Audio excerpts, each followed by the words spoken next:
Makanya tarjih dong. Tiga madhab mengatakan sah, tetapi hukum berjamaahnya makruh. Tetapi yang satu madhab mengatakan hukum sholatnya juga sudah batal. Mana yang lebih unggul untuk diambil pendapat? Mana yang lebih unggul untuk diambil pendapat? Buka dalam kaidah tarjih min jihatil hukum. Ada satu kaidah. Anda harus mengerti, kalau Anda mengkaji fikih, Anda harus mengerti juga usul fikih, supaya kita bisa mengambil pendapat yang lebih unggul, gitu loh. Fikih itu produk, paham? Fikih itu produk, dan perangkat untuk menghasilkan produk itu adalah apa? Usul fikih. Paham? Sampai sana? Makanya kaji usul fikihnya yang benar, supaya cara berpikir fikihnya itu tidak menyimpang. Sampai ngerti tidak? Turuqut tarjih bainal adillah. Dalam turuqut tarjih bainal adillah ada tarjih bainal nusus, ada tarjih bainal aqisah, ada tarjih min jihati sanad, ada tarjih bitibari rawi, ada tarjih bitibari nafsi riwayah, ada tarjih bitibari marwi, ada tarjih bitibari marwi anhu, ada tarjih min jihatil matan, ada tarjih min jihatil hukum, kemudian ada tarjih bi amrin kharij. Sampai hafal tidak kaidah-kaidah yang ada di balik tarjih bainal adillah itu? Sampai paham tidak? Katalar tidak? Katalar tidak? Kaidah-kaidah dalam tarjih min jihati sanad, misalkan bitibari rawi yurajahu sanadu bi katrati ruwat bi antakuda ruwat wa hadhihi ma tarum bi ruwatil akhar, yurajahu sanadu bi ayakuna hadrawina ala mu'abbad min al akhar, yurajahu sanadul masyhur bi riwayatil hadithi ala sanadi ghairil masyhur. Katalar tidak? Faham tidak? Kaidah-kaidah tarjih seperti itu. Sampaian kalau udah ngerti kaidah-kaidah seperti itu, jangan banyak cangkem, jangan banyak komentar, mengomentari MUI, NU, Nahdlatul Ulama, Muhammadiyah. Kalian kalau ingin mengomentari MUI, NU atau Muhammadiyah, samakan dulu lah level kalian dengan mereka gitu. Paham? Samakan dulu level kalian itu dengan mereka.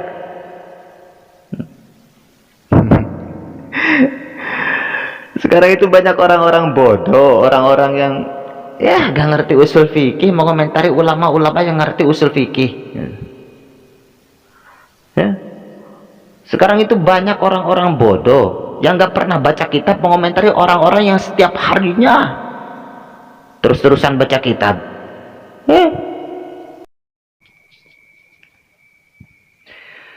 A'udzubillahi minasyaitonirrajim. Bismillahirrahmanirrahim. Salatul jamaah bi imamati rajulin.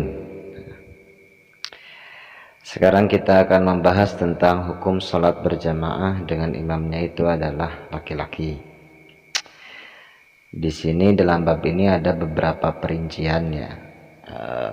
Di antaranya adalah bagaimana cara salatnya seorang imam, kemudian bagaimana cara sholatnya seorang makmum, dan bagaimana cara mengatur barisan bagi makmum. Kemudian lebih jauhnya lagi, bagaimana kalau seandainya makmumnya itu adalah seorang wanita, dan kemudian bagaimana jajaran semestinya bagi makmum perempuan kalau seandainya dia bermakmum kepada laki-laki, dan bagaimana hukumnya itulah, dan bagaimana hukum salatnya, dan bagaimana hukum berjamaahnya, dan lain sebagainya. Namun sebelum kita lebih jauh membahas hal itu, ada baiknya kita ketahui terlebih dahulu bahwa di sini dijelaskan bahwa salatul imam wal makmum ka salatil munfaridi illa fi umurin. Salat imam dan makmum itu tetap sama seperti halnya salatnya munfarid, salatnya seorang yang sendiri gitulah, menegakkan salat sendiri. entah itu dari segi rukun, entah itu dari segi fardunya, entah itu dari segi kesunatannya dan lain sebagainya. Itu sama seperti halnya kita sholat munfarid, kecuali dalam beberapa hal. Makanya di sini disebutkan as-shalah min haitsu arkaniha wa wajibatiha wa sunaniha ya wahidatun. Makanya di sini disebutkan salat baik dari segi rukun atau kewajibannya atau dari kesunatannya itu tetap saja sama. Sama berlaku bagi siapa saja, berlaku bagi imam ataupun makmum, bahkan berlaku bagi munfarid, kecuali dalam beberapa perkara, di mana dalam perkara-perkara tersebut yukhtassu bihal imam awil makmum dunal munfarid, ada kekhususan bagi imam dan makmum dalam perkara tersebut. Entah itu kekhususannya itu bersifat sawaun karena hadzal ikhtisas ala sabilil wujub, sifatnya wajib, awil istihbab atau sifatnya bersifat sunnat, kama sausyiru ila dzalika, sebagaimana yang akan dijelaskan berikut ini. Kemudian man ahaqqu bil imamah, siapa orang yang lebih berhak untuk menjadi imam. Di sini dijelaskan bahwa akhrajal Imam Muslim fi sahihihi an Abi Mas'ud al-Ansari qala qala Rasulullah sallallahu alaihi wasallam ya ummul qauma aqra'uhum li kitabillah. Orang yang berhak menjadi imam itu adalah sebagaimana diriwayatkan dalam Sahih Muslim dari hadis yang diterima dari Abi Mas'ud al-Ansari, di mana ia berkata bahwa Rasulullah sallallahu alaihi wasallam pernah berkata, ya ummul qauma aqra'uhum li kitabillah fa in kanu fil qiraati sawaun fa a'lamuhum bis sunnah. Jadi imam bagi satu kaum orang yang paling baik bacaannya terhadap kitabullah. Itu satu tuh. Jadi orang yang lebih baik bacaannya dalam kitabullah atau bacaan Al-Qur'annya itu lebih berhak untuk menjadi imam bagi suatu kaum. Faham? Bagaimana kalau seandainya di kaum tersebut terdapat banyak orang yang ahli atau orang yang baik bacaannya dalam Al-Qur'an? Maka di sini dijelaskan fa in kanu fil qiraati sawa'an fa a'lamuhum bisunnah. Kalau seandainya di kaum-kaum tersebut sama derajatnya dalam bacaannya, paham kan, fa a'lamuhum bisunnah, maka dahulukan orang yang lebih mengerti tentang sunnah. Bagaimana kalau di sana juga banyak terdapat orang-orang yang mengerti tentang sunnah, bahkan levelnya sama? Fa in kanu fis sunnati sawa'an fa aqdamuhum hijrah. Kalau seandainya sama dalam level kepengetahuannya terhadap sunnah, maka dahulukan orang yang lebih dahulu hijrah. Ini kata hadisnya. Fa in kanu fil hijrati sawa'an, bagaimana semuanya ini cenah ahli hijrah semuanya. Ya, fa in kanu fil hijrati sawa'an fa aqdamuhum islaman. Kalau seandainya sama-sama semuanya adalah orang-orang yang lebih dahulu hijrah, maka dahulukan orang yang pertama kali masuk Islam. Ini kan konteksnya di zaman Rasulullah. Paham sampai sana? Bahkan dalam satu riwayat dijelaskan fa'aqdamuhum sinnan.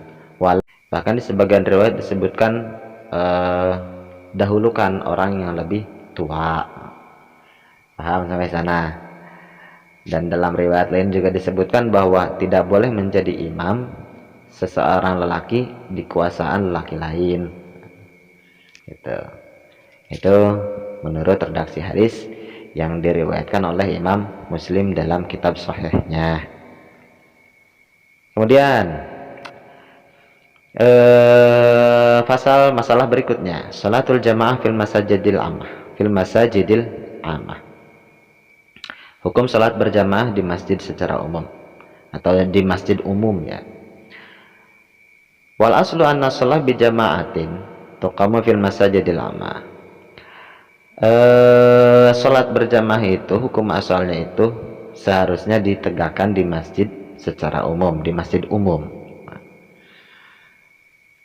Wa fi'lu shalah fi ma katsura fihil muslimun minal masajid afdal. Tetapi lebih utama lagi kalau seandainya sholat di masjid yang jamaahnya itu lebih banyak. Paham sampai sana? Makanya wa fi'lu shalah fi ma katsura fihil musallun minal masajid afdal. Itulah. Salat di masjid yang jamaahnya lebih banyak itu lebih utama.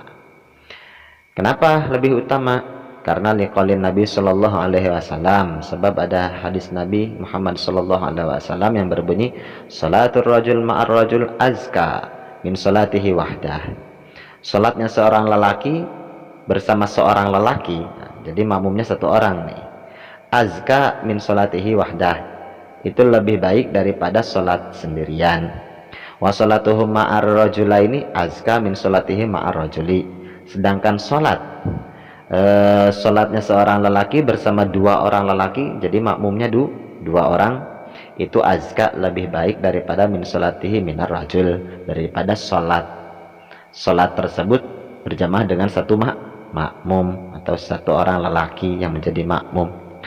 Wa makana aktsar fahuwa ahabbu ilallah. Dan kalau seandainya lebih banyak, jadi kalau seandainya makmumnya lebih banyak, itu lebih dicintai oleh Allah subhanahu wa ta'ala. Jadi semakin banyak semakin dicintai oleh Allah. Makanya tadi disebutkan sholat berjamaah di masjid yang jamaahnya lebih banyak itu lebih utama dibandingkan sholat di masjid yang jamaahnya lebih sedikit. Nah itu ketentuan atau apa namanya ya, penjelasan tentang sholat berjamaah di masjid umum. Kemudian bagaimana kalau seandainya di negeri tersebut, nah, di negeri tersebut adalah negeri sengketa, misalkan banyak musuh, atau negeri tersebut dalam keadaan perang, dalam keadaan genting. Maka di sini jelaskan wa in kanal baladu minal madanil hududiyah awil muwajahalil adu fal afdal ijtima'un nas fi masjidin wahidin wa iqamatus shalah jama'atan fihi. Nah, kalau seandainya negara tersebut adalah negara yang tidak aman, atau misalkan negara sengketa atau negara yang sedang perang, maka yang lebih utama adalah semua manusia harus berkumpul di satu masjid. Nah, berjamaahnya di satu masjid saja. Supaya apa? Liyakuna auqa'alil haibah, supaya lebih menunjukkan kepada kewibawaan gitu lah. Nah, jadi lebih baik apa? Lebih baik di masjid, di satu masjid kalau seandainya apa namanya, negeri tersebut adalah negeri yang sedang genting atau sedang perang. Nah, kemudian bagaimana hukum sholat berjamaah di rumah? Di sini dijelaskan sholatul jamaah bil buyuti was sakhra, berjamaahnya di rumah atau di gedung, di satu gedung. Itulah. Di sini dijelaskan ya juzul lirrajul ayyusalliya bi jama'atin fil bait. Boleh bagi seorang lelaki sholat berjamaah di rumah. Au fi sakhra, atau di satu gedung. Niqali Nabi sallallahu alaihi wasallam, karena ada hadis Nabi sallallahu alaihi wasallam, "U'titu khamsan lam yu'tahunna ahadun minal anbiya qabli." Aku telah diberikan 5 waktu yang tidak diberikan 5 waktu tersebut kepada satupun dari para nabi sebelumku. Wa ju'ilat liyal ardu masjidan wa tahuran, dan telah dijadikan bumi ini sebagai masjid yang suci. Maka fa ayyuma rajulin min ummati adrakathu shalah falyusalli, maka siapapun lelaki dari umatku yang telah menemukan waktu sholat, maka sholatlah. Itu salah satu dalil yang menunjukkan bolehnya apa, sholat berjamaah dilaksanakan di rumah atau di satu bangunan atau di gedung. Begitu juga ada hadis yang diriwayatkan dari Abdullah bin Imam Ahmad bin Hanbal. Wa aidan faqad rawa Abdullah bin Imam Ahmad bin Hanbal min hadits Ubay bin Ka'ab, dari hadis Ubay bin Ka'ab, annahu jaa ila Nabi sallallahu alaihi wasallam. Ubay bin Ka'ab datang kepada Nabi sallallahu alaihi wasallam dan berkata kepada Rasulullah, Ya Rasulullah, wahai Rasulullah, amiltul lailata amalan, aku mengamalkan satu amalan di suatu malam. Maka Rasulullah bertanya, qala sallallahu alaihi wasallam, mahu, apa itu? Dan kemudian Ubay bin Ka'ab menjawab, niswatun ma'i fi dari qulna innaka taqra wa la naqra fasalli bina. Nah, wanita yang bersamaku di rumah itu berkata, engkau membaca ayat itu dan wala naqra, kami tidak akan membaca. Engkau membaca ayat wala naqra, kami tidak membaca. Fasalli bina. Nah, maka salatlah bersama kami. Kemudian aku pun fasallaitu tsamaniyan wal witra. Kemudian aku pun melaksanakan sholat bersama wanita tersebut 8 rakaat dan kemudian sholat witir. Kata Nabi Shallallahu Alaihi Wasallam, kemudian Nabi Muhammad pun diam, tidak menjawab apa-apa terhadap curhatan atau yang diceritakan oleh Ubay bin Ka'ab tersebut. Maka di sini kata musannif, fara'aina, kami berpendapat bahwa suku tahu ridho, diamnya Nabi itu menunjukkan kepada ridho. Jadi boleh. Yang tadi diceritakan bahwa Ubay bin Ka'ab menceritakan satu amalan di mana ia setiap pada satu malam melaksanakan sholat berjamaah 8 rakaat bersama istrinya. Mendengar hal itu, Nabi Muhammad SAW kemudian diam. Di sini musannif mengatakan bahwa diamnya Nabi itu pertanda ridho. Berarti itu juga menjadi dalil bahwa sholat berjamaah di rumah atau di suatu bangunan itu juga hukumnya boleh. Tapi tetap hukum sholat berjamaah di masjid tetap lebih utama dibandingkan sholat berjamaah di rumah. Itu bagi laki-laki. Paham sampai sana? Bahkan waqad sharaha Syafi'iyatu bijawazi sholatil jamaah kharijal masjid. Bahkan Imam Syafi'i pernah menjelaskan, bahkan mazhab pengikut Syafi'iyah pernah menjelaskan bolehnya sholat berjamaah di luar masjid. Kama law uqimat fil bait, sebagaimana dibolehkannya kalau seandainya sholat berjamaah itu dilaksanakan di rumah. Wa in kana yuqamatuha fil masjid afdal, tuh kan. Meskipun melaksanakan sholat berjamaah di masjid itu lebih utama. Nah itu ya pendapat mengenai tentang hukum sholat berjamaah di rumah atau di suatu bangunan atau di suatu gedung. Jadi tetap meskipun boleh, tetap yang lebih utama sholat berjamaah itu dilaksanakan di masjid. Itu yang lebih utama. Paham ya kata-katanya, lebih utama. Paham sampai sana? Kemudian bagaimana tata cara sholat seorang imam?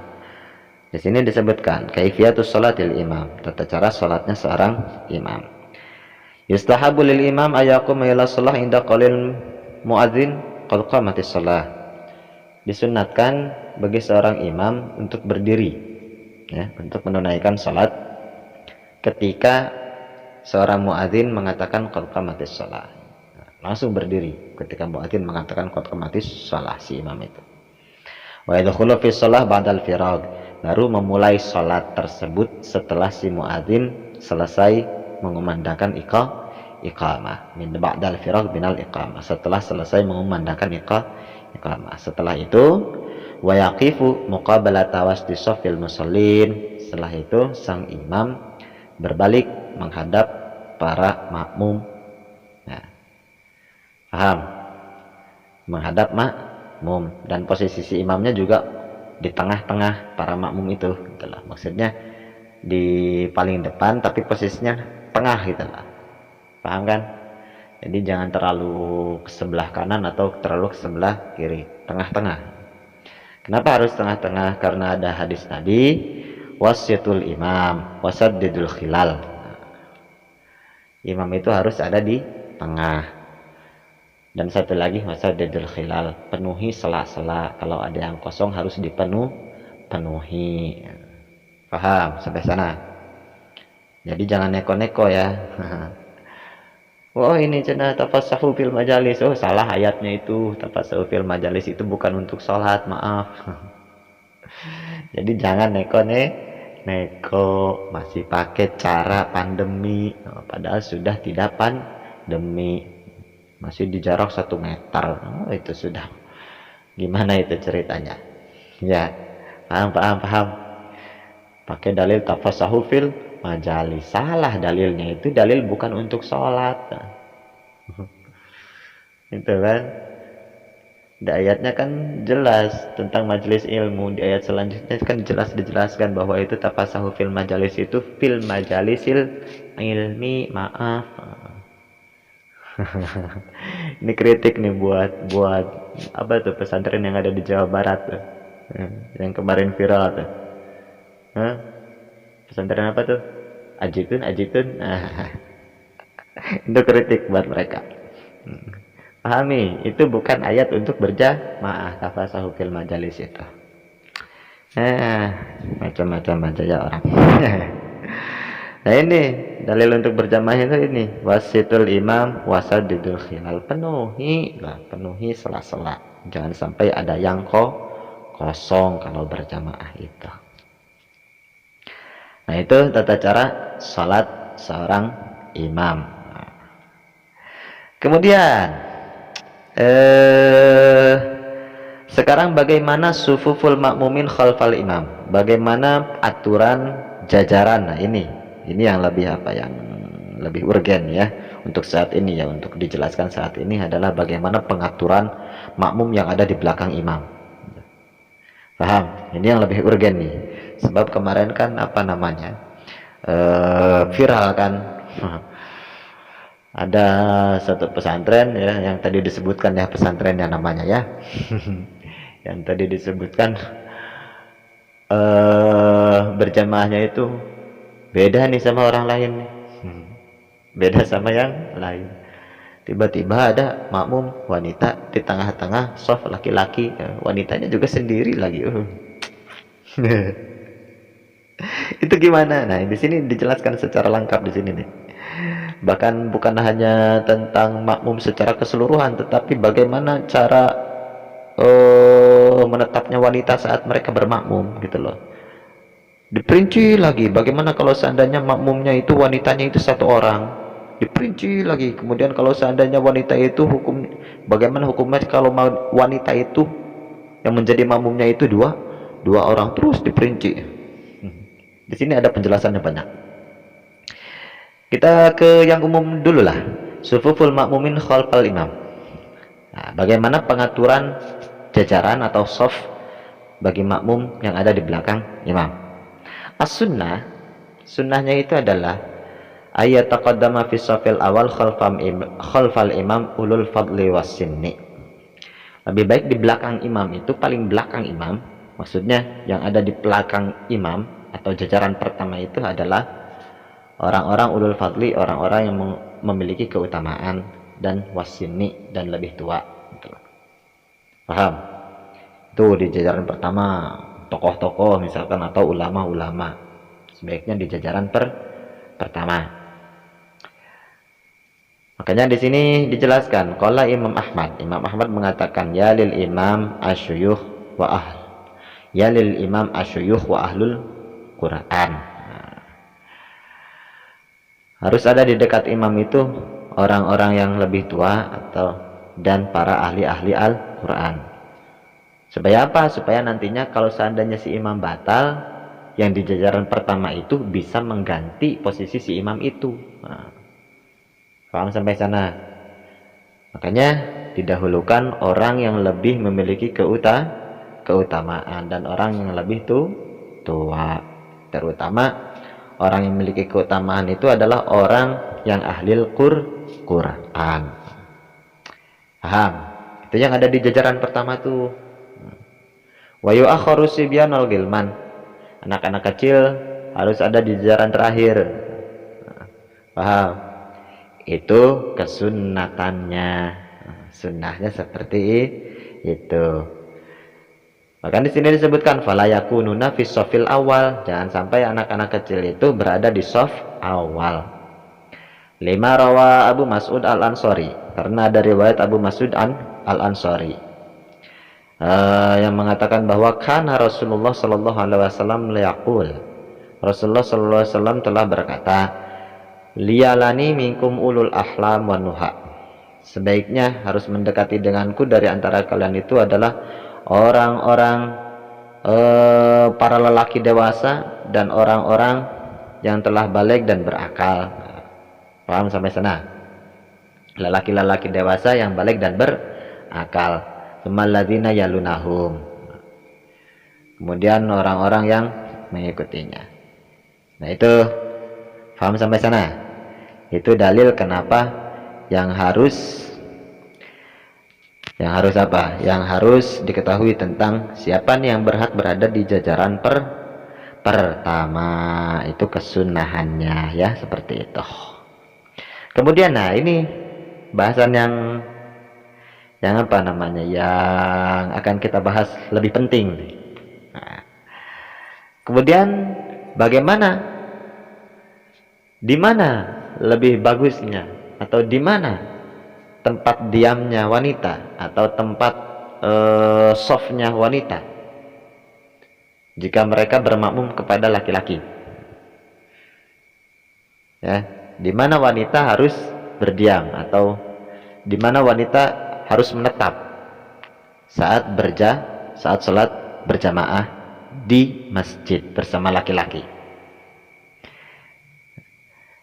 Paham? Karena di sini disebutkan aina taqiful mar'atu fi sholatil jamaah fil masjid. Di mana menetapnya wanita dalam sholat berjamaah di masjid? Maka di sini dijawab oleh musannif, innal mar'ah yajuzu laha hudurul masjid. Pahami dulu nih.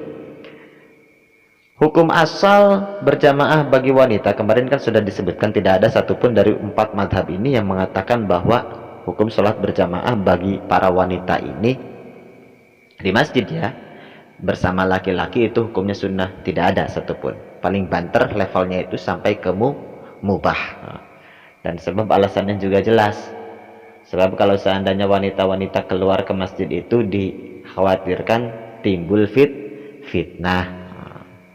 Timbul fitnah yang bisa menjerumuskan orang-orang tidak ghodul basor, atau timbul fitnah yang bisa menjerumuskan orang-orang kepada takrobus zina, apalagi wanita-wanitanya memakai pakaian-pakaian yang mengundang syahwat. Kemarin kan sudah dijelaskan, sudah. Nah, bagaimana kalau seandainya kekeh nih, gitulah. Nah, si wanita itu misalkan sholat berjamaah, ikut sholat berjamaah, tapi ini bukan berarti dilarang ya, bukan berarti wanita-wanita tersebut dilarang untuk mendatangi masjid untuk sholat berjamaah, bukan berarti dilarang ya. Hukumnya boleh saja, itulah. Hukumnya tetap boleh, tapi ada aturannya, itulah. Paham? Meskipun bolehnya terkadang ada yang ma'al karohah, ada yang terkadang bolehnya itu dibarengi dengan hukum makruh juga, sebagaimana kemarin telah disebutkan. Paham? Kata Imam Malikiyah, kata Imam Syafi'iyah, kata Imam Hambaliyah.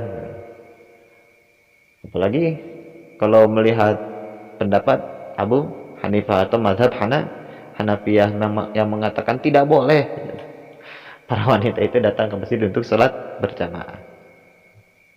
Tetapi kebanyakan mengatakan boleh, meskipun bolehnya itu diiringi dengan karohah, ada yang diiringi dengan karohah dan lain sebagainya, dengan hukum makruh dan lain sebagainya. Paham? Bagaimana? Nah, kembali lagi kepada inti penjelasan yang akan kita jelaskan saat ini.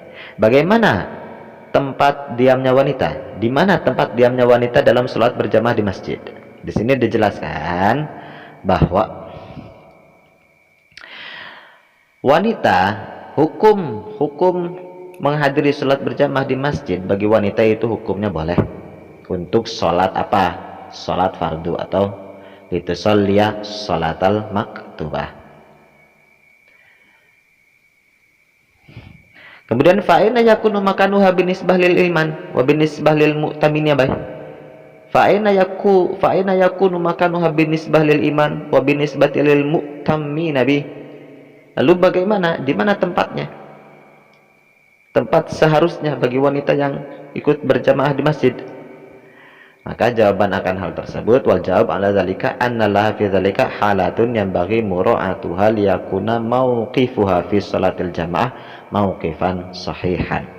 Maka jawaban tersebut dalam hal ini ada beberapa kondisi yang perlu diketahui dan perlu dijaga oleh para wanita supaya ketika sholat berjamaah di masjid itu para wanita tersebut bisa berada di tempat yang sahih, di tempat yang benar. Apa saja kondisi-kondisi tersebut? Wahadil halat hiya. Ini kondisi-kondisinya. Kondisi pertama, al halatul ula, idza kanat wahdaha au ma'an niswatin faqat ma'al imam. Kondisinya pertama, bagaimana kalau seandainya yang berjamaahnya itu si makmumnya, si wanita tersebut pada saat berjamaah di masjid itu makmumnya dia sendiri nih, cuman dia sendiri satu-satunya wanita yang menjadi makmum itu. Kemudian bagaimana kalau seandainya yang menjadi makmumnya itu wanita semua tapi banyakan, tapi yang jadi makmumnya wanita semua, tapi lebih dari satu, lebih dari satu. Imamnya tetap laki-laki, ya, tapi makmumnya banyak. Ini penjelasannya. Idza kanatil mar'atu wahdaha ma'al imam. Kalau seandainya yang menjadi makmum itu adalah seorang wanita dan wanita tersebut itu wahdaha, sendirian bersama imam, ma'al imam, yang statusnya imam tersebut laki-laki. Au kana ma'al imam niswatun faqat, atau kalau seandainya yang menjadi makmum itu adalah para wanita semuanya, tanpa ada satupun makmum tersebut yang menjadi makmum itu laki-laki, tapi semuanya wanita, maka tempat bagi mereka, bagi wanita-wanita tersebut yang menjadi makmum dalam kondisi seperti itu, maka dia harus menetap di belakang imam, tepat di belakang imam. Dan ini adalah madhab Imam Syafi'i dan Imam Hanafi. Wahada madhabus Syafi'iyah wal Hanafiyah. Nah, itu pendapat Syafi'i dan Imam Hanafi. Bagaimana menurut pendapat madhab yang lain? Seperti madhab Imam Hambali. Maka di sini dijelaskan, amal Hanabilah faqad qalu. Mazhab Hanabilah mengatakan bahwa yukrohu ayya umar rajulu nisaan ajaniba la rajula ma'ahunna. Hukumnya makruh kalau seandainya si imam laki-laki makmumnya itu semuanya wanita, entah itu wanitanya satu orang, entah itu wanitanya banyak. Kalau makmumnya semuanya wanita, hukumnya makruh, kata madhab Hambali. Apalagi kalau seandainya makmumnya itu sendiri laki-laki, sendiri bukan laki-laki, sendirinya itu perempuan sendiri gitu. Itu lebih makruh lagi gitu. Apa yang menjadi landasan terhadap pendapat imam yang diambil, yang dikatakan oleh imam mazhab Hambaliyah tersebut? Karena Nabi Muhammad sallallahu alaihi wasallam naha ayyakhluwar rajulu bil mar'ah, li'anna Nabiya sallallahu alaihi wasallam naha ayyakhluwar rajulu bil mar'ah, karena Nabi Muhammad sallallahu alaihi wasallam melarang seorang lelaki untuk berkholwat dengan seorang wanita. Paham? Makanya dikatakan sebagai makruh berjamaahnya tersebut. Paham sampai sana? Paham? Tetapi meskipun demikian, pendapat Hanabilah juga tetap menegaskan, tetapi wala ba'sa ayya umma dzata maharimihi, ya. Tapi tidak apa-apa kalau seandainya si laki-laki tersebut menjadi imam bagi wanita-wanita yang statusnya dzata maharimihi, statusnya adalah mahram dia. Misalkan mengimami adiknya atau dan lain sebagainya yang statusnya masih sebagai mahram. Paham sampai sana? Paham? Makanya di sini jelaskan wa makna dzalika annal mar'ah,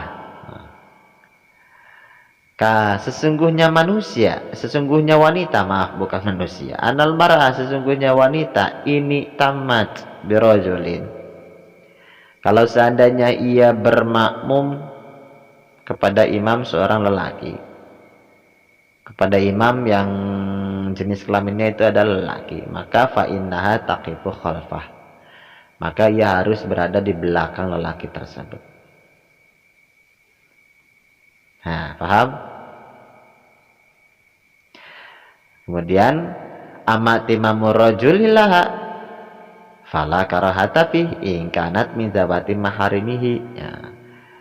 Adapun menjadi imam, menjadi makmum kepada laki-laki tersebut bagi wanita tersebut tidaklah makruh kalau seandainya wanita tersebut berstatus mahram, berstatus mahram dari lelaki tersebut. Paham? Adapun kalau seandainya dia bukan mahram maka hukumnya makruh. Terus kemudian mazhab Malikiyah. Bagaimana pendapat mazhab Malikiyah? Maka di sini disebutkan wa mazhabul Malikiyah ka mazhabil Hanabilah. Mazhab Maliki itu sama pendapatnya seperti mazhab Hambali. Di mana pendapat menurut mereka fa'indahum taqiful mar'ah wahdaha awin niswah khalfal imam. Baik makmumnya itu wanita seorang atau makmumnya itu wanita banyak, tetap posisi sholatnya tetap di belakang imam.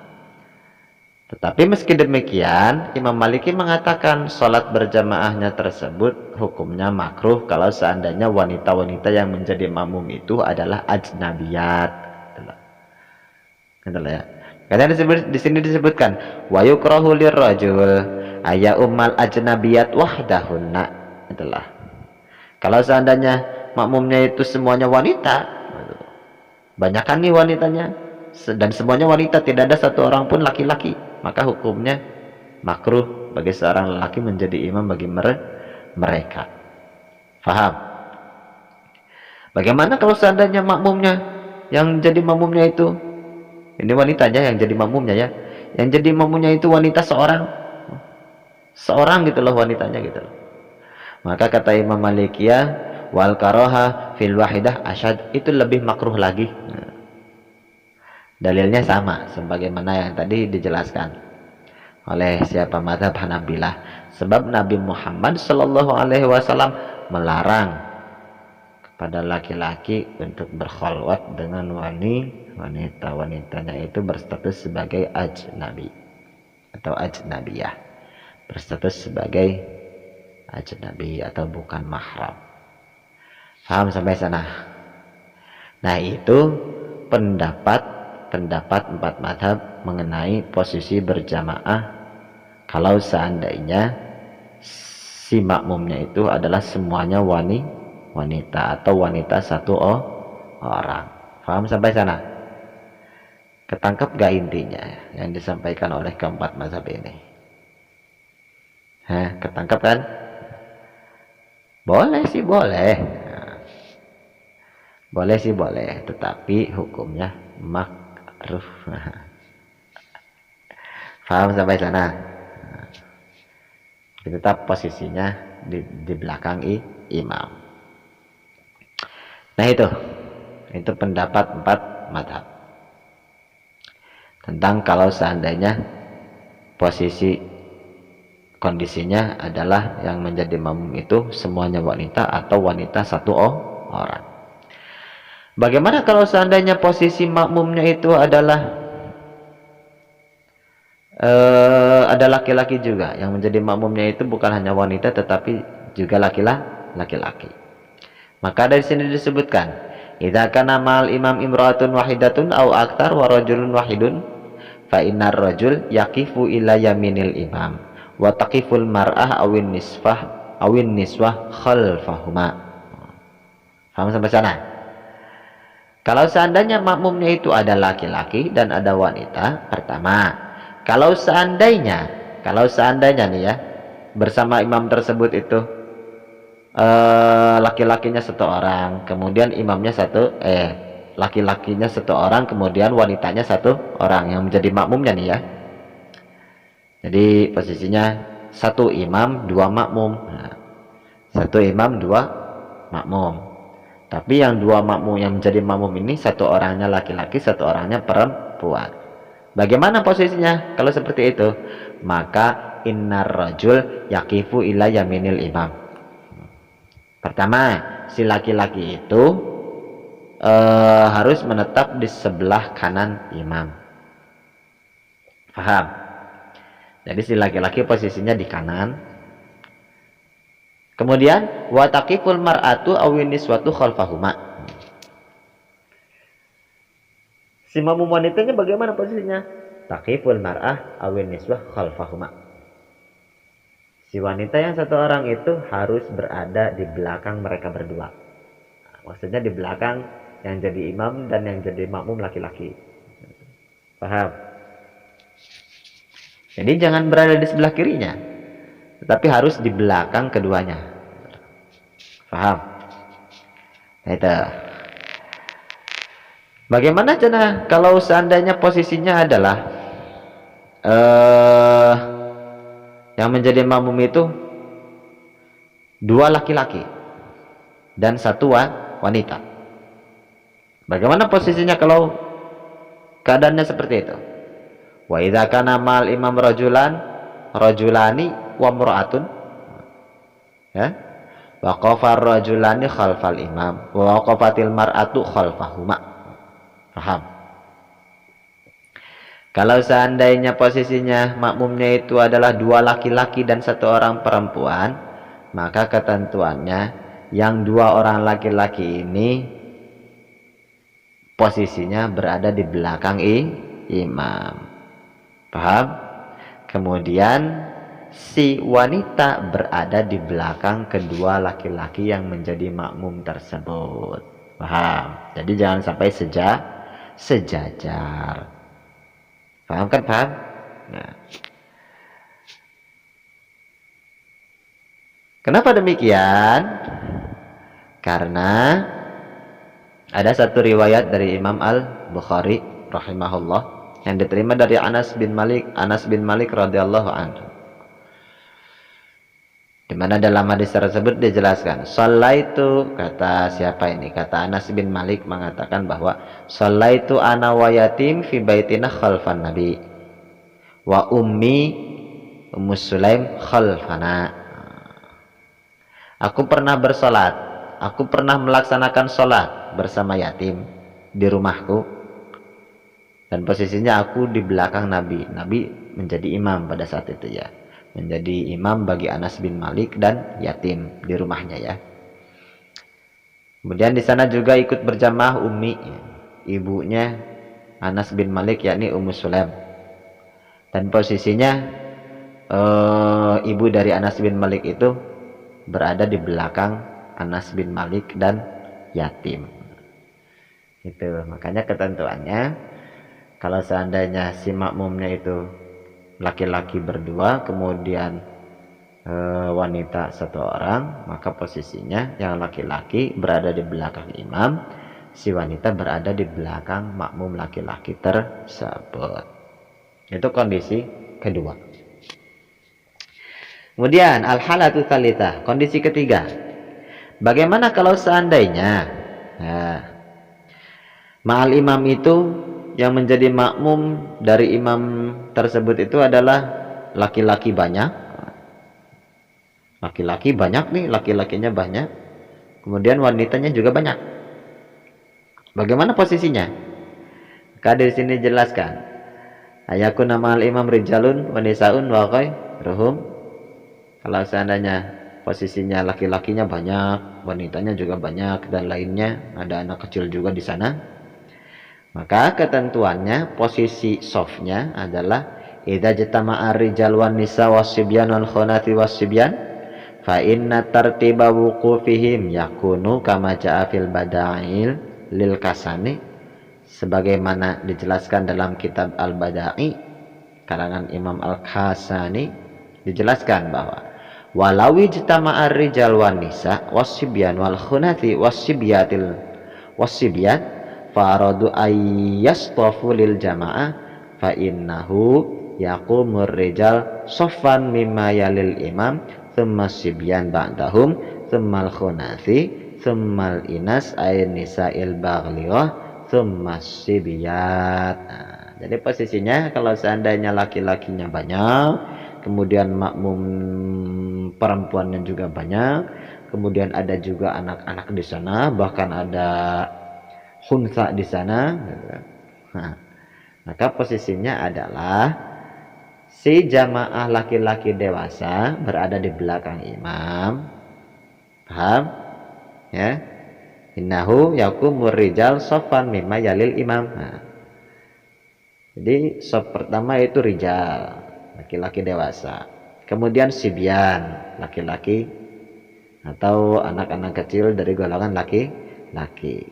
Jajaran keduanya itu atau jajaran setelah rijalnya itu adalah anak-anak kecil laki-laki. Kemudian setelah itu khunati,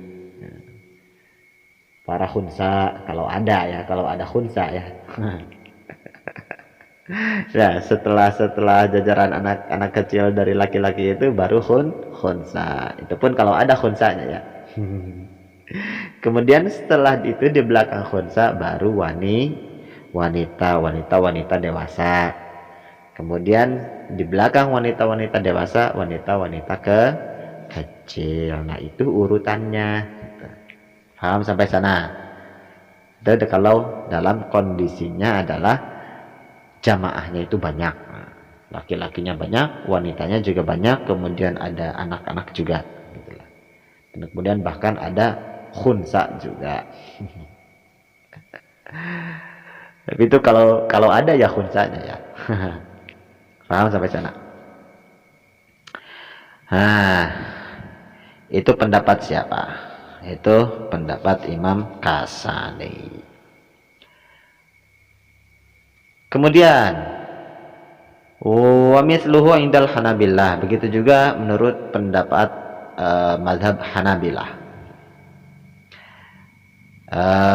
Sebagaimana mazhab Hanabilah ini sebagaimana ada dalam kitab Al-Mughni karangan salah satu tokoh imam mazhab Hanabilah yang bernama Ibnu Qudamah, mengatakan bahwa wa ini jitama'a rijal wasibyan wa khunati wa nisa taqaddama rijal thumma sibyan thumma al-khunati thumma nisa.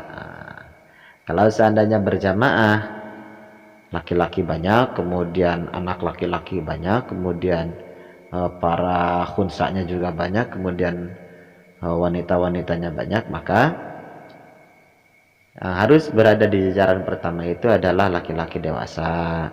Kemudian di belakang laki-laki dewasa adalah para anak-anak kecil laki-laki. Kemudian setelah di belakang anak-anak kecil laki-laki adalah para khunsa. Kemudian di belakang para khunsa adalah para wanita. Begitu pula wa mithluhu inda Syafi'iyah. Sama pendapat Imam Syafi'i juga seperti itu. Ya, bahkan waqala Syafi'iyah, bahkan berpendapat mazhab golongan Syafi'iyah, innama yu'akharu sibyan anir rijal idza lam yas'ahum saffur rijal wa ila kamulabihim. Ya, anak-anak kecil dari golongan lelaki harus diposisikan di belakang laki-laki dewasa. Kalau seandainya idza lam yas'ahum saffur rijal, jika seandainya sudah tidak cukup lagi jajaran lelaki dewasa. Tapi kalau seandainya posisinya jajaran tersebut masih ada kosong, sedangkan laki-laki dewasa sudah tidak ada lagi nih kecuali ini, kecuali laki-laki anak kecil ini. Maka si laki-laki kecil itu tinggal isi jajaran yang kosong tersebut. Paham sampai sana? Itu menurut pendapat Imam Syafi'i. Maka setelah itu fanisa yaqifna khalfa saffir rijal wa khalfa saffis sibyan. Kata kuncinya tetap jamaah atau makmum wanita berada di belakang makmum pria dan makmum anak laki-laki. Paham? Kenapa para wanita harus berada juga di belakang anak laki-laki? Sebab anak laki-laki tersebut statusnya min jinsir rijal, tetap masih termasuk kepada golongan laki-laki. Wa hadza huwal afdal, dan ini memang yang lebih utama. Wal aktsaru thawaban, bahkan lebih banyak pahalanya bagi para wanita. Kenapa jajarannya harus seperti itu?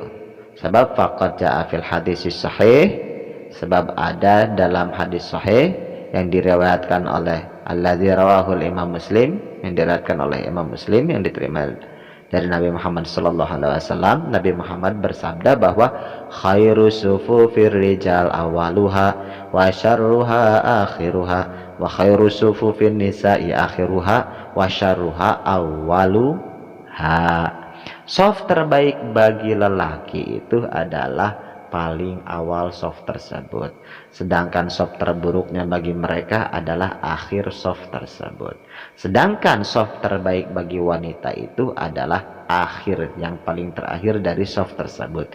Dan yang paling buruk bagi wanita, soft paling buruk bagi wanita adalah awaluha, soft paling awal. Makanya kemarin yang bermakmum, wanita bermakmum di soft paling awal, apalagi di tengah-tengah pria, itu sudah syarruha. Paham sampai sana?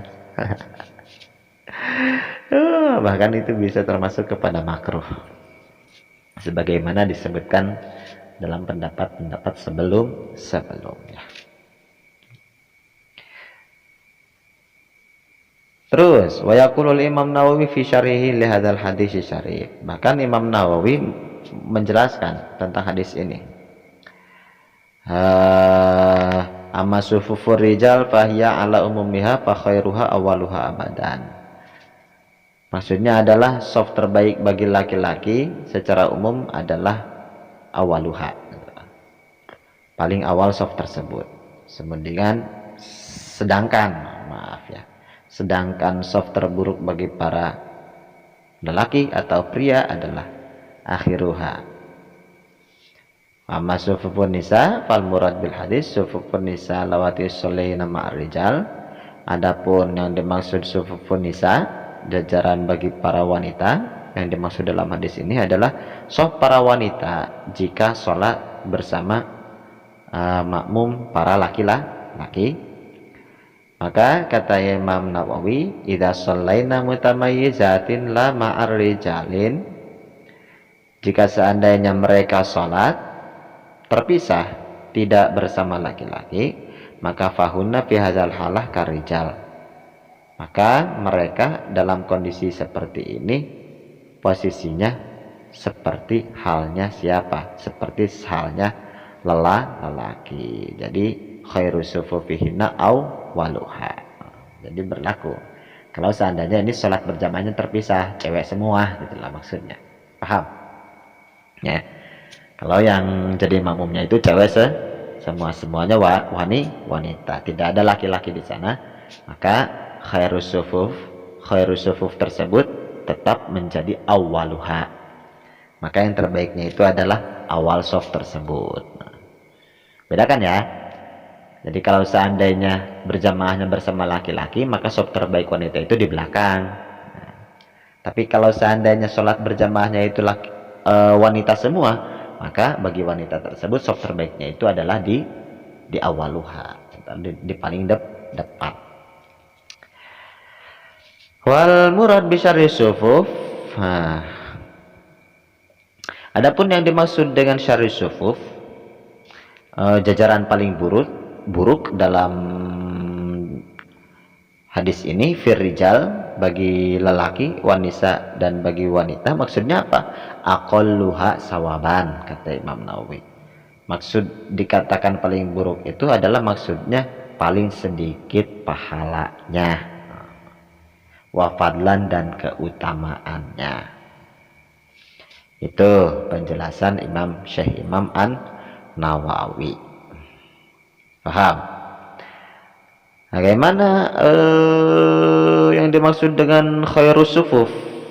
Maka di sini dikatakan, kata Imam Nawawi, yang dimaksud khairus sufuf tersebut adalah aksihi, bi aksihi.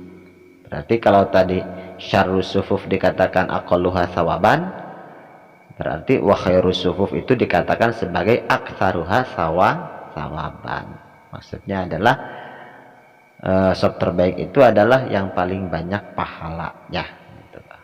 Sedangkan sop terburuk maksudnya adalah yang paling sedikit pahalanya. Paham? Kemudian kenapa?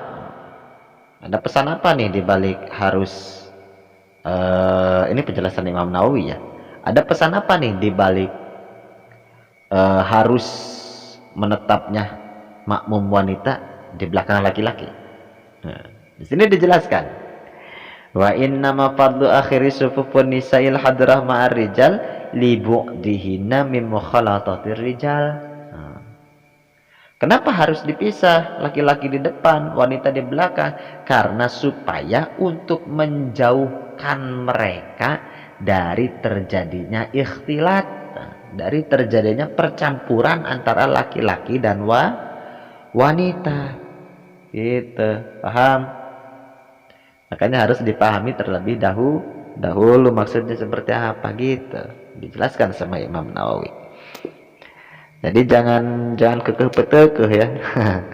Jangan kekeh petekeh. Memang sah sih sah, tetapi tidak sesuai aturan sunnah. Makanya banyak ulama yang menganggapnya sesat karena tidak sesuai sunnah itu. Paham?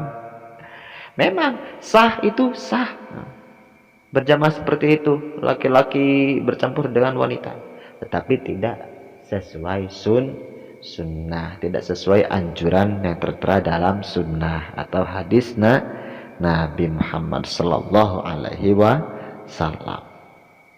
Nah, itu kondisi keberapa? Kondisi ketiga. Kemudian sekarang kondisi keempat, wukuful mar'ah fi shaffir rijal. Nah, bagaimana nih kalau seandainya masih kekeh petekeh nih? Hukumnya nih, bagaimana hukumnya kalau masih kekeh petekeh nih? Ada wanita, ada makmum wanita sholat bersama atau sejajar dengan dengan jajaran makmum laki-laki, atau bahkan dicampur. Bagaimana hukumnya? Wukuful mar'ah fi shaffir rijal. Maka di sini dijelaskan bahwa wa idza waqafatil mar'ah fi shaffir rijal kuriha dzalika minha. Nah, maka hukumnya makruh. Apa? Makruh. Tetapi meskipun makruh, lam tabtul sholatuha wala sholatu man yaliha. Tetap tidak menjadi batal sholat wanita tersebut atau sholat orang yang berada di sampingnya atau yang di dekatnya. Sah. Sholat makmum laki-lakinya sah, sholat makmum perempuannya juga sah. Tetapi makruh. Hukumnya apa? Makruh. Meskipun sholatnya tetap sah. Ini pendapat Imam Hambali. Siapa yang berpendapat terhadap pendapat ini? Imam Hambali. Paham? Nah. Kemudian bagaimana menurut pendapat mazhab Syafi'iyah? Kemudian mazhab Malikiyah. Mazhab Malikiyah juga berpendapat sama, sah sholatnya. Gitu. tetapi tetap makruh. Nah, paham sampai sana? Kemudian bagaimana kalau seandainya mazhab Hanafiyah? Mazhab Hanafiyah mah lebih ekstrim, batal sholatnya juga. Paham? Paham sampai sana? Bukan makruh lagi, batal sholatnya. Itu mazhab Hanafiyah. Nah, di sini terjadi perbedaan pendapat nih ya. Ini harus Anda pahami loh. Di sini terjadi perbedaan pendapat antara keempat mazhab. Kalau seandainya ada wanita sholat berjamaah di shaf laki-laki, atau bahkan terjadi ikhtilat. Paham? Ada pendapat yang berbeda nih. 3 mazhab mengatakan sholatnya itu sah, 1 mazhab mengatakan sholatnya itu batal. Paham? Paham sampai sana? 3 mazhab mengatakan sholatnya itu sah, tetapi berjamaahnya hukumnya makruh. Berjamaah dengan praktek seperti itu hukumnya makruh. Tetapi 1 mazhab mengatakan hukumnya batal. Bagaimana sikap kita menyikapi perbedaan pendapat seperti ini? Maka kita harus ngerti nih. Paham ini? Ini kan fikih ya. Ini kan fikih. Yang namanya fikih kan itu kan produk. Ini sampean, ini edukasi ya buat kalian ya. Fikih itu kan produk. Dan alat atau perangkat untuk menghasilkan produk fikih itu apa? Usul fikih. Paham? Di dalam kaidah usul fikih ada kaidah tarjih. Tarjih, mengambil kaul atau pendapat yang lebih, atau dalil yang lebih apa? Yang lebih unggul.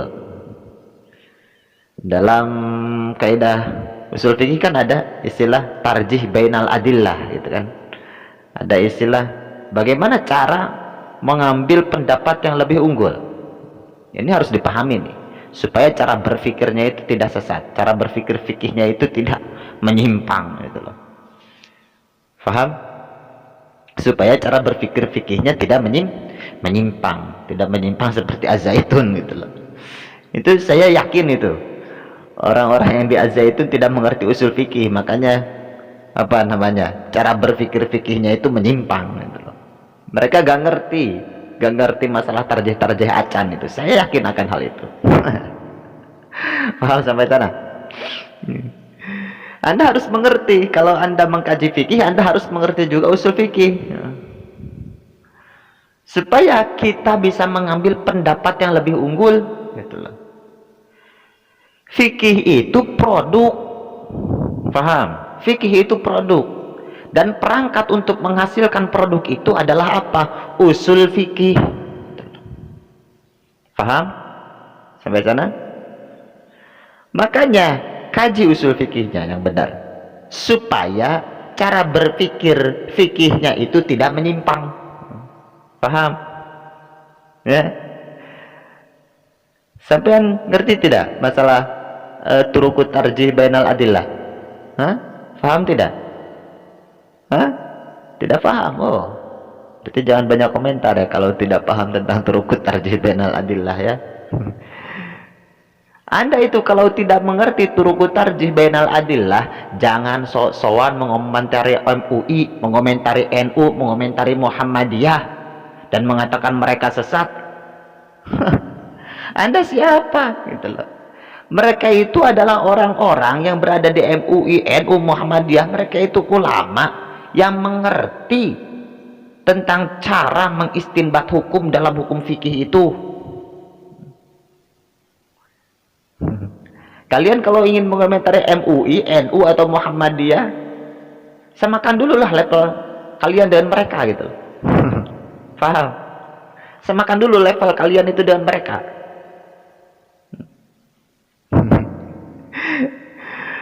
Sekarang itu banyak orang-orang bodoh, orang-orang yang ya gak ngerti usul fikih, mengomentari ulama-ulama yang ngerti usul fikih.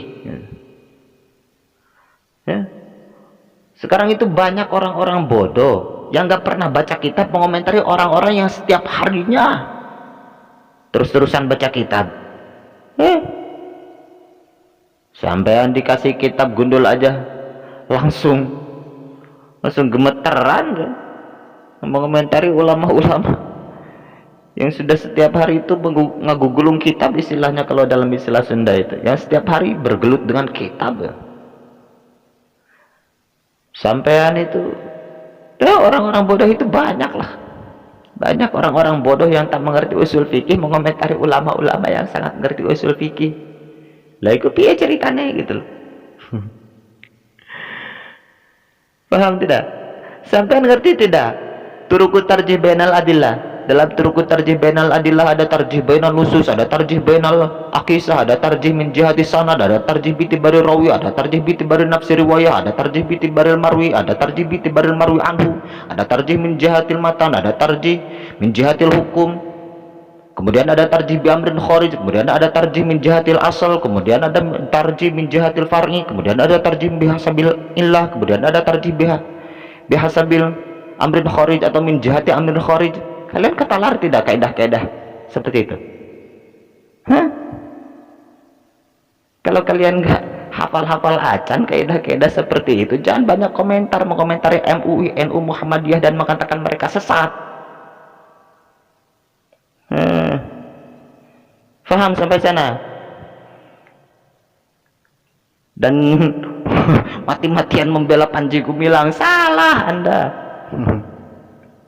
Sampai hafal tidak kaidah-kaidah yang ada di balik tarjih bainal adillah itu? Sampai paham tidak? Ketalar tidak? Ketalar tidak? Kaidah-kaidah dalam tarjih min jihati sanad, misalkan bitibari rawi yurajahu sanadu bi katrati ruwat bi antakuda ruwat wa hadhihi mal tarum bi ruwatil akhar, yurajahu sanadu bi ayakuna hadrawina ala mu'adbad min al akhar, yurajahu sanadul masyhur bi riwayatil hadithi ala sanadi ghairil masyhur. Ketalar tidak? Faham tidak? Kaidah-kaidah tarjih seperti itu. Kemudian dalam tarjih seperti halnya apa tuh? Tarjih min jihatil matan misalkan. Kalian tahu tidak kaidah-kaidahnya dalam tarjih min jihatil matan? An-nahyu yuqaddamu 'alal amri li anna daf'al mafasid muqaddamun 'ala jabil masalih. Terus ada lagi kaidah al-amru murajjaun 'alal mubih bin babil ihtiyat. Kemudian ada lagi apa lagi? Kaidah al-haqiqah tuqaddamu 'alal majaz li 'adami iftiqaril haqiqah ilal qarinah. Ketalar tidak? Al-khas muqaddamun 'alal am li'anna al-khas aqwa fi dilalah wa akhas bil matlub. Kalian ketalar tidak kaidah-kaidah seperti itu? Faham tidak kaidah-kaidah seperti itu? Ada lagi kaidah al-am 'alal dilam yukhassas muqaddamun 'alal amul ladzi qad khussisa. Faham tidak? Al-muhkam yurajahu 'alal mufassar wal mufassar yurajahu 'alan nas. Sampean kalau udah ngerti kaidah-kaidah seperti itu, jangan banyak cangkem, jangan banyak komentar mengomentari MUI, NU, Nahdlatul Ulama, Muhammadiyah, dan membela Panji Gumilang. Si Panji mah teuing bihung dia mah tahu kaidah-kaidah tarjih. Makanya tarjih dong. 3 madhab mengatakan sah, tetapi hukum berjamaahnya makruh. Tetapi yang 1 madhab mengatakan hukum sholatnya juga sudah batal. Mana yang lebih unggul untuk diambil pendapat? Mana yang lebih unggul untuk diambil pendapat? Buka dalam kaidah tarjih min jihatil hukum. Ada 1 kaidah, yuqaddamul hadir alal mubih. Faham tidak? Faham tidak? Ambil tuh, dahulukan hal-hal yang dilarang, akhirkan hal-hal yang dibolehkan. Faham tidak? Anda kalau tidak paham itu, sampai kapanpun cara berpikir fikih Anda itu sesat, menyimpang. Makanya pakai kaidah usul fikih, biar tahu mana yang lebih unggul, mana pendapat yang tidak unggul. Paham sampean? Sing ngertos an-nahyu muqaddamun alal amri. Paham? Sing ngertos kaidah daf'ul mafasid muqaddamun ala jalbil masalih.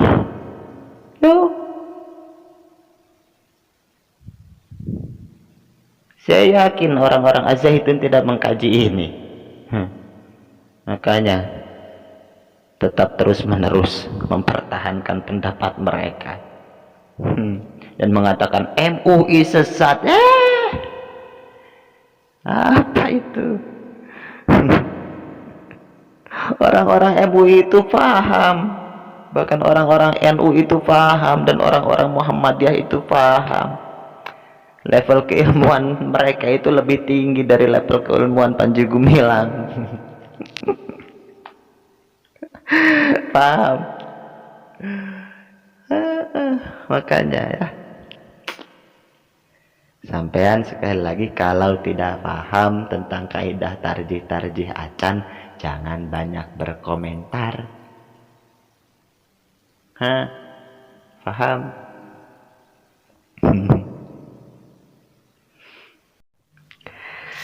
Maka dari itu jangan sekali-kali mencampur adukan jajaran berjamaah antara wanita dengan laki-laki. Sebab sebagaimana dalam qaul tarjih, an-nahyu muqaddamun alal amri li'anna daf'al mafasid muqaddamun ala jalbil masalih. Kemudian al-hadir muqaddamun alal mubih. Paham sampai sana?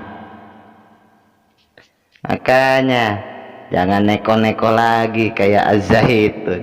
Pakai dong metodenya, pakai metode usul fikihnya, pakai ilmu tarjihnya. Paham sampai sana? Mudah-mudahan ada manfaatnya. Nafa'anallahu bihi wa bi'ulumihi wallahu a'lam bissawab.